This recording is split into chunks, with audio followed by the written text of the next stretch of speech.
Good morning, everybody. It is time for another morning Bible study. I'm your host, Logan McCulley, and today we're getting into Ruth.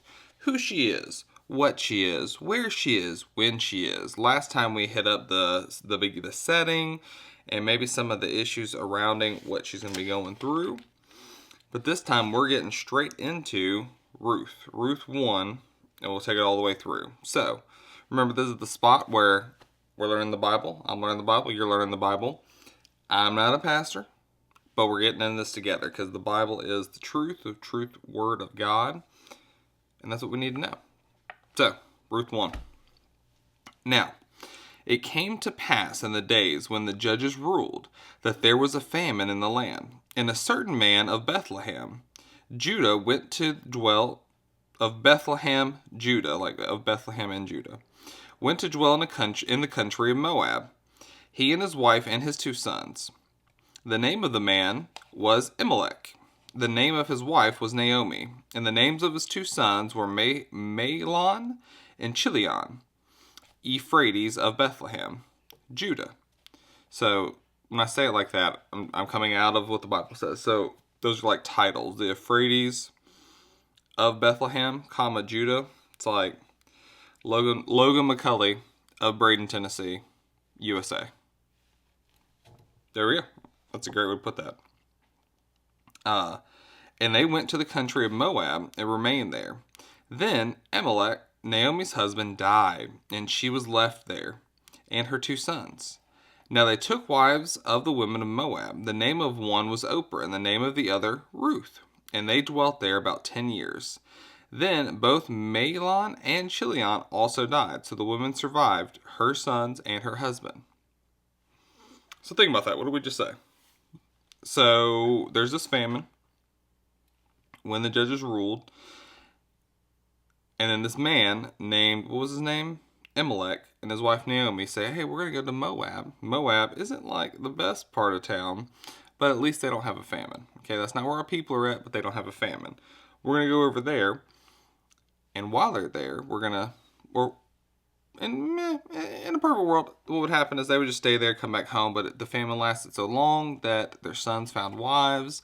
Well, then, freaking Naomi's husband, Elimelech, dies in Moab. Well, then, he's dead. Then her 2 sons die, so now she's got 2 daughters-in-laws and her living in a country that's not of her own people. Not a great situation to be in, but let's get into what MacArthur says. This introduction to Ruth sets in motion the following events which culminate in Obed's birth and his relationship to the Davidic line of Christ. Okay, what's important about Ruth? I think she was the great-grandmother of David. Okay, so interesting little tidbit. We're talking about the great-grandmother of David, King David, that's of the Bible, right? This famine, this disaster sounds similar to the days of Abraham, and to Isaac and Jacob. The text does not specify whether or not this famine was God's judgment. Oh, that's interesting. There is a parallel there between them. The famine pushed them out. Now, let's see what MacArthur says about Bethlehem and Judah. Bethlehem is also known as the house of bread, lies in the territory given to the tribe of Judah. It's about 6 miles south of Jerusalem. Rachel, the wife of Jacob, was buried nearby there. Bethlehem eventually received the title City of David. Later, Mary delivered Christ, and Herod slaughtered the infants here. This title, so when we say this title, we're talking about of Bethlehem. This title serves to distinguish it from Bethlehem of Zebulun. Oh, so there's 2 different Bethlehems. So this is the Bethlehem of Judah. Okay. So they're dwelling in this land. Elimelech intended to live temporarily in Moab as a resident alien until the famine passed. See, that's what I'm saying. So I don't feel like he was going to be able to stay there or was planning to stay there long because, why would you? Famine's here. We go to this place where there's food. We're just going to wait it out. Famine lasts too long. Kids get wives, and then things happen. Life happens. We all know how life happens. Now, let's get into the name of Elimelech. Elimelech, his name means, my God is king. signifying a devout commitment to the God of Israel. Most likely, he was a prominent man in the community whose brothers might have included the unnamed close relative and Boaz. Boaz sounds familiar. We know that Boaz is going to be coming up in the story a little bit later, as far as like who this rich man that Ruth's going to find eventually. But that's what we're thinking Elimelech means and where it comes from. Naomi, her name means pleasant, and that's interesting and important to know. Naomi means pleasant. So the mother-in-law is this pleasant woman, okay? That's important. Because as we go through the story, we're going to see how her demeanor makes other people act. How she is received and how other people receive her, okay? So then let's talk about the two sons of Elimelech. Okay, so these two sons, not in the story long, and we don't even know how they died. But their name is Mahlon and Chilion. Their names mean sick and pinning, respectively. Sick and pinning. And they're from Euphrates, a title used of people who lived in the area anciently known as the Euphrates, not Euphrates, I think. But later, more prominently called Bethlehem. Jesse, the father of David, is called an Ephrathite of Bethlehem, and Jesse the Bethlehemite. So it's just like a little title. That's all we're saying. Just some little title that they added to people. All right. So what happened? So Elimelech and Naomi take their sons, Chilion and Mahlon, to the land of Moab, and they find wives in the women of Moab. One was named Oprah, and her name means stubborn. I would not want to be known as stubborn. I mean, I'm not like the easiest person to get along with sometimes. Like, I know that. Like, I have issues that I'm working through, but stubborn is your name. And then Ruth's name, let's see how good her name is. It means friendship. I'd much rather be known for my friendship instead of, what is it, stubborn, difficult to work with? Maybe difficult to work with is me, not Oprah. Oprah is stubborn.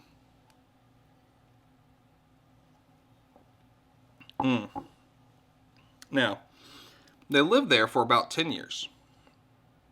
This period would seem to include the entire time of Naomi's residence in Moab, this 10-year period. Now, that's from MacArthur. And I agree. Now, in verse 5, we get in here. This is what it says specifically. Then both Mahlon and Chilion also died. So the woman survived her two sons and her husband. Now we're talking about from Naomi's perspective. Naomi, a widow in Moab, whose two sons had died, also believed that the Lord had afflicted her with bitter days, until she would die. No reason for the death of these three men in her life is given. Ruth married Mahlon, and Oprah united with Chilion. So let's just take a moment there. So in Naomi's lifetime, there's a famine. Her husband says, let's go to this land away from, like this foreign land that doesn't have a famine. Let's live there. In this land, okay, so I'm Naomi. My husband dies. My two sons, who now have like wives, are getting their life started. They're young. Like, I imagine like early 20s. Like, they got a job. They're working hard. They're thinking about starting a family. Both of them die. So my husband's dead. My two sons are dead. Everyone that I came to this country with are dead. Now I'm stuck with Ruth and Oprah. What do you do? How do you feel about the situation? Because you've taken your whole family and nothing good has happened. All right, let's see what Naomi does. So we're going to read through verse 6 through a ways, okay? Then, so this is from Naomi again. Then she arose with her daughters-in-law that she might return from the country Moab, for she had heard in the country of Moab that the Lord had visited his people by giving them bread. All right, so let's talk about what we just said there. She arose with her daughters-in-laws, so she's getting ready to leave. She's getting up, she's getting ready to go with her daughters-in-laws from the country Moab back to her country because she heard that the Lord had visited his people and given them bread. And I was like, wow, this is a miracle that I haven't heard about. All right, so in the actual breakdown of MacArthur, he says, obviously the Lord had sent rain to break the famine. The sovereignty of Jehovah on behalf of Israel permeates the pages of Ruth in several ways. One, so how does the sovereignty of Jehovah permeate these pages? Okay, so one, actually for good. Okay, I don't know what they're saying by that. But two, perceived by Naomi for bad. What?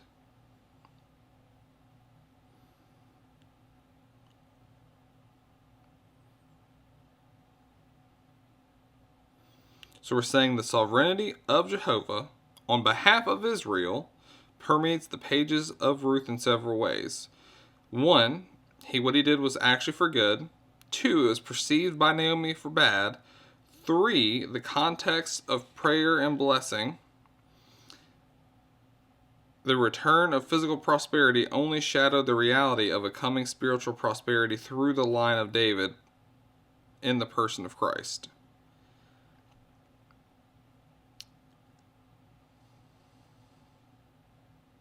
So in those three ways. I'm a little confused by that, to be quite honest. Not the whole line of David stuff, but what MacArthur just tried to say about obviously the sovereignty of Jehovah on behalf of Israel permeates the pages. I wish there was a little bit more description there. But anyways, okay, let's go back to what Naomi's doing. She's getting ready to leave because back in her home country, the famine has ended, right? Lord sent rain. Wheats are grown, we're making bread now, all right? Verse 7, therefore she went out from the place where she was and her 2 daughters-in-law with her, and they went on the way to return to the land of Judah, all right? Pretty straightforward. She's getting up, she's getting ready to go. Verse 8, and Naomi said to her 2 daughters-in-law, go, return each of her to your mother's house. The Lord deal kindly with you as you have dealt with the dead and with me. Naomi, what a good solid move from there. Go home to your family, and may the Lord deal kindly with you because you have dealt kindly with me and to my dead sons. So that's awesome. But let's see what MacArthur says about that. Naomi graciously encouraged her 2 daughters-in-law to return to their homes and to remarry, but they emotionally insisted on going to Jerusalem. Ooh, I haven't got to that part yet. Let me keep going. The Lord grant you that you may find rest, each of the house of her husband. There she goes. She's saying, hey, go find your new husband. May the Lord grant you rest at your new home. You don't need a hard life. You've already had it hard. Don't do that. Don't be a part of that, okay? So she kissed them, and they lifted up their voices and wept. And they said to her, surely we will return with you into your people. So they're committed. They're committed to Naomi. These 2 little women, Ruth and Oprah, are ready. They're ready to fulfill their commitment to Naomi. All right. Then let's get into 11 through 13. So what did Naomi say? The girls are like, oh, I'm ready to go. Don't worry about it, Naomi. But Naomi said, turn back, my daughters. Why will you go with me? Are there still sons in my womb that they may be your husbands? Turn back, my daughters. Go, for I am too old to have a husband. If I should say I have hope, if I should have a husband tonight and should also bear sons, would you wait for them until they were grown? Would you restrain yourselves from having husbands? No, my daughters, for it grieves me very much for your sakes that the hand of the Lord has gone out against me. Exclamation point. So what is Naomi saying? Naomi just said, turn back, my daughters. Will you go with me? Are there still sons in my womb that you may have husbands? Now, she's referencing Levitical law. I don't know if that's actually in the breakdown, but it was in the pre-setup, right? Because, if in Levitical law, it was if your husband dies, well, then you need to marry the brother, and the first son of the brother will carry the name of the first brother that you married, all right? But what Naomi's saying is, I don't have any more sons. They're dead. My husband's dead. I'm dead. I would have to find a husband. There's no baby in my belly right now. So even then, there'd have to be a baby in my belly. And then you wait how many ever years until he's an adult? And then you'll be too old to have kids. So it's not going to work. It does not add up. I can't help you. This is not the situation you signed up for. It's cool. You're good. You're good. What else does she say? She says, turn back, my daughters. Go, for I am too old to have a husband. Okay, so like we talked about that. If I should say I have hope, if I should have a husband tonight and should also bear sons, would you wait for them till they were grown? Would you restrain yourselves from having husbands? No, my daughters, for it grieves me very much for your sakes that the hand of the Lord has gone out against me. And Naomi's not feeling it, man. Naomi is legitimately saying, the hand of the Lord has gone out against me. Obviously, I'm in Naomi's spot. Obviously, I'm being punished because nothing else adds up. Now, you can't see what the Lord is doing in her eyes, right? In her situation, I am being punished. I lost my husband. I lost my sons. I've got these 2 daughters-in-law in a country that I don't even belong to. It's not great for me. I've done something wrong. The Lord is doing something to me. But you can't see the fact that what's happening is you're trying to get her back with Ruth to the country of her people. Okay, so God's got a plan, but she can't see it. His hand's obviously against me, is what she's thinking. Now let's see what MacArthur says about that. Naomi selflessly reasoned a second time for her return, or for their return, because she would be unable to provide them with a new husband. Possibly in the spirit of the levirate marriage as described in Deuteronomy. There we go. I told you about that. If Oprah and Ruth waited, they would most likely have become as old as Naomi was before they could remarry. All right. Now let's get back into the story of Naomi. So 14. Then they lifted up their voices and wept again. And Oprah kissed her mother-in-law, but Ruth clung to her. And she said, look, your sister-in-law has gone back to her people and to her gods. Return after your sister-in-law. So what just happened? Then they lifted up their voices and wept again. So Oprah and Ruth are saying, no, don't go, Naomi. And Oprah kissed her mother-in-law, but Ruth clung to her. So Oprah's like, goodbye. I've wept. You made a good point. I'm gone. Oprah goes back to her people and to her gods. And then Naomi looks at Ruth and says again, this is the 3rd time, look at your sister-in-law. She's gone back to her people and her gods. Return after your sister-in-law. Go, Ruth, go. This is the 3rd time I've told you. The math doesn't add up. This is something that I can't see the way through. God's obviously against me. You don't want no part of this. Now, what... Oh, okay, pause before I go into the next. What Ruth, what her response is, why is it important we're talking about go back to her gods? Okay? Her gods refers to Chemosh and the chief Moabite deity who required child sacrifice, and other local deities. Why is that interesting to me? It's interesting to me because you think about, so the Moabites and all the things that go with that, their chief god is Chemosh, and he requires child sacrifice. And I'm sorry, this is a weird tangent, but I'm just gonna go ahead and get it out there. I think when I hear child sacrifice, I'm like, what is abortion? It's child sacrifice. Why are we celebrating abortion? Why is this a thing? It's still child sacrifice. Okay, we do it in a different place, inside the body, outside the body, doesn't matter. It's still child sacrifice. I don't know. I just, every time I read that, I'm like, that's abortion. However you want to kill a kid, that's still what it is. It's child sacrifice. And that's what Ruth's getting away from. You have to know on some level that's not cool. Right? You have to know on some level that's wrong. It's built into us. That's the whole thing. You can sit here and try to reason your way out of the Bible. And you can fool yourself for some years, but eventually you still come back to the fact that what is in the Bible is real. There is a structure to the world, and the structure is right here. You can either learn the structure, or you can keep trying to figure it out on your own. Sorry. All right. Blah, blah, blah, blah. We're done with that. Okay. When I see child sacrifice, I'm like, that's abortion. That can be other things. So I read that and I was like, whoa, that's crazy. All right. Now, this is where Ruth gets into her, the Ruth speech. Okay. This is what she's known for. All right, what did Ruth say back to her mother-in-law after the mother-in-law has told her 3 different times, and well-reasoned, for her to not come back with her or to leave her alone, go back to her people, right? This is what Ruth says. Entreat me not to love you, or to turn back from the following after you. For wherever you go, I will go, and wherever you lodge, I will lodge. Your people shall be my people, and your God my God. Where you die, I will die, and there I will be buried. The Lord do so to me, and more also, if anything but death parts you and me.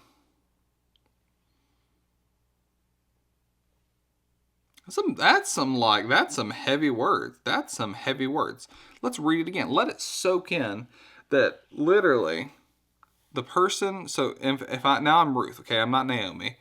I come in. So when I first come in, you've got Naomi, and you've got Amalek. You've got my husband, whichever one he was, and then his brother and his wife. So you've got this big family. Everything's going good. Well, then the patriarch dies, and my dad died. Okay, so like when you lose the leader of the family, like the foundation crumbles. Okay, like you can feel the foundation crack. All right, so the foundation's cracked. All right, and depending on how Naomi handles it, it's rough. It's just rough. There's no other way around that. So the foundation's cracked. Things are falling apart. Well, then let's say the other brother-in-law passes first. Okay, your husband doesn't pass first. Let's say he passes first. And you're like, okay, so that brother dies. So now you've got widow. You and your husband are like, what are we going to do? How are we going to take care of these people? What's going on? And then your husband dies. That's the best case scenario. That's the best case scenario, to say that your husband didn't die first before the other one. So all these people have died, and you're just sitting there going, oh man, what do I do? I'm still in my land. Okay, it'd be like me living here in Arlington, Tennessee. I'm still here. My wife from, let's say, I don't know, Sweden is dead now, and it's like, all right, I'm either going to go back with her family to Sweden, or I don't know anybody. I don't even know what side of the road they drive on, or the kind of money they use, or their language, or I could just stay here.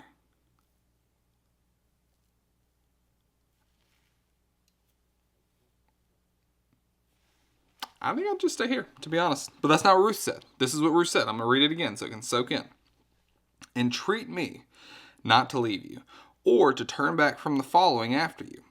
For wherever you go, I will go, and wherever you lodge, I will lodge. Your people shall be my people, and your God my God.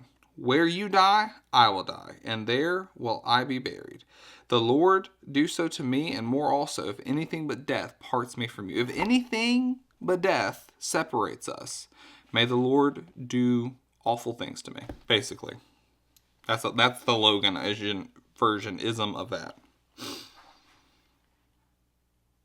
So Naomi, what did Naomi say when Ruth came at her? That's a pretty hard comeback too. Think about that. That Ruth is just like, yo, no, this is what I'm doing, and if anything but death separates me from you, may the Lord do whatever He wants to do. So, what does Naomi say? If someone stepped up on me like that, I feel like you're kind of bowing up a little bit. What does she say? When she saw that she was determined to go with her, she stopped speaking to her. What else can you do? I'm going to be honest. Obviously I can't convince you. I've already done it 3 times, well-reasoned arguments, and then you come at me with that. Okay? Now the 2 of them went until they came to Bethlehem, and it happened, when they had come to Bethlehem, that all the city was excited because of them. And the woman said, is this Naomi? All right, so pause. Did we address why she stopped talking to her? MacArthur says nothing about it.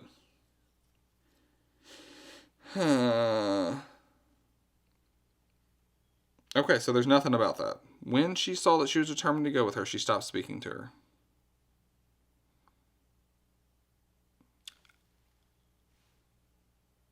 Anger, defeat. I don't know. Acceptance that she can't change Ruth's mind. I don't know. So, she stopped speaking to her. Then, now the 2 of them went until they came to Bethlehem. And it happened when they had come to Bethlehem that all the city was excited because of them. And the women said, is this Naomi? Okay, so Bethlehem. How far is Bethlehem? A trip from Moab is at least 60 to 75 miles and would have taken about 7 to 10 days. Having descended about 4,500 feet from Moab into the Jordan Valley, they ascended another 3,750 feet through the hills of Judea. Now, all the city said, "Is this Naomi?" Naomi had been well known in her prior residency. That's where the whole, like, the title of Euphrates of Bethlehem came from, because you're well known, you have that extra little bit of a title. The question saying, "Is this Naomi?" is most likely reflected to the hard life of the last decade and the toll that it took on her appearance. So the Naomi, remember, means, come on, Logan, good, pleasant. That Naomi, the pleasant that left 10 years ago, now comes back, and she's been rode hard and put up wet, man. Like, she is looking rough. Life has not been easy on her. Is this the Naomi? Is this Naomi of the Euphrates of Bethlehem? Like, is this those people? Okay. But what did Naomi say to them? "Do not call me Naomi, call me Mara, for the Almighty has dealt very bitterly with me." Do not call me Naomi. I'm not Naomi anymore. I haven't talked to my daughter-in-law for the 10 days I haven't come back, that I've been walking back. I'm tired. I've been used and abused, and I'm done. So why Mara? Mara is known as bitter or something like that. Naomi's outlook on life, although grounded in God's sovereignty, was not hopeful. Thus, she asked to be renamed Mara, which means bitter. Her experiences were not unlike Job's, but her perspective resembled that of Job's wife. I think Job's something we need to get into, but that would be later. In reality, Naomi had 1, a full harvest prospect, 2, Ruth plus Boaz, okay, and 3, the hope of God's future blessing.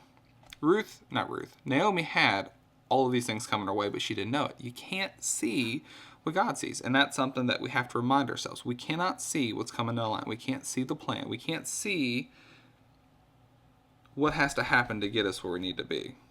That's scary to me. I'm going to be real about that, because, like, let's say I have this plan. I'm going to be a nurse practitioner. There's so many things that could happen. Like, Jennifer's pregnant. Like, we have a baby on the way. Things could happen, and it scares the living stew out of me. I pray for the safety for baby Samuel every day. I pray for the safety for Jennifer. Like, anything could happen, and we don't know what's coming. But there is a plan, and that's where the whole faith comes from. Ask me to quantify it. I can't, but it definitely works out.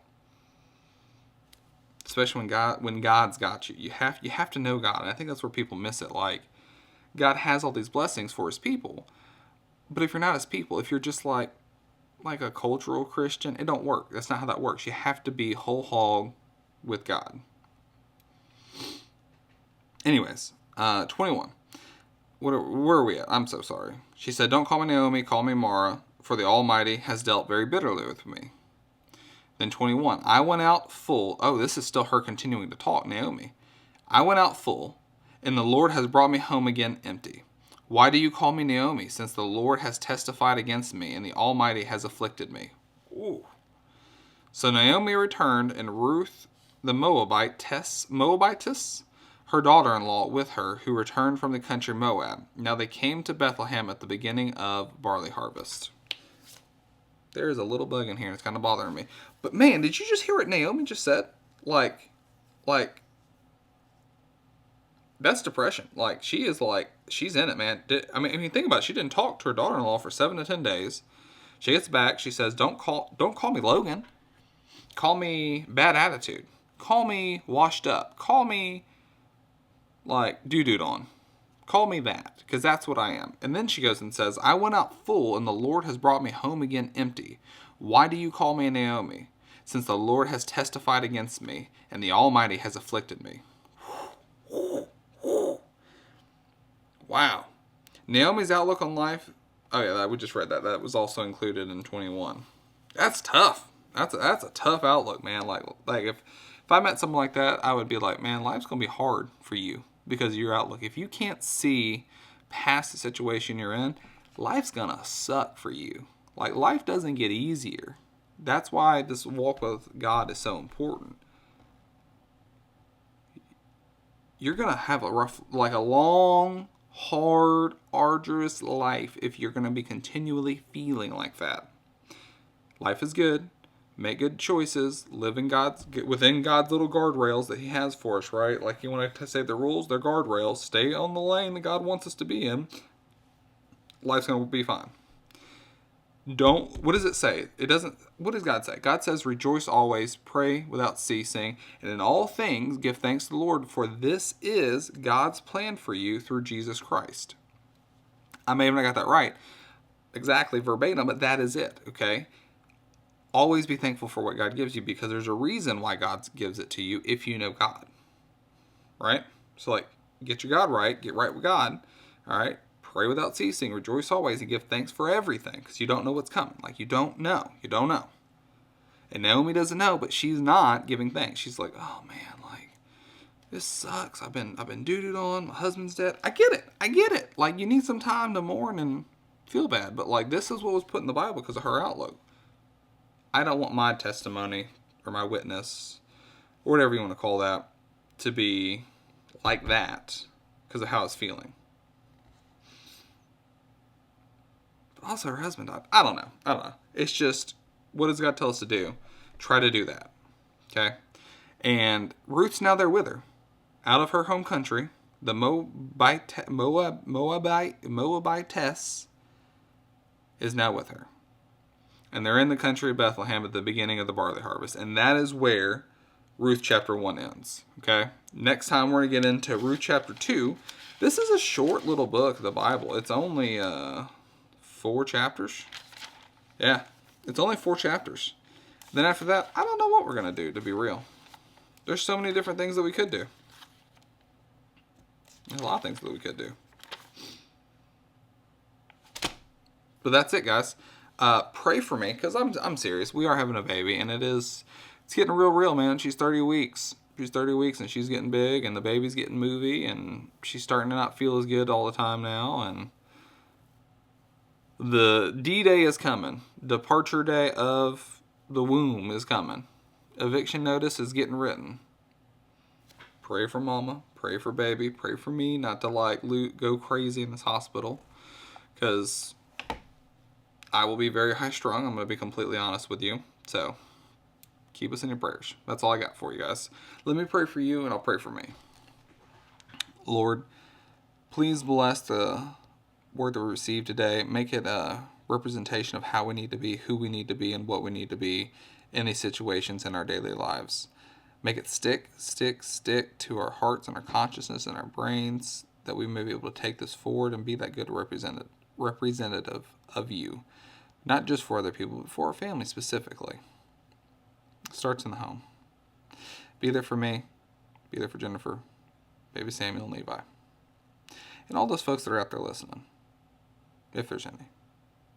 You know what they need. You know what they need more than I do. If they don't know you, help them get right.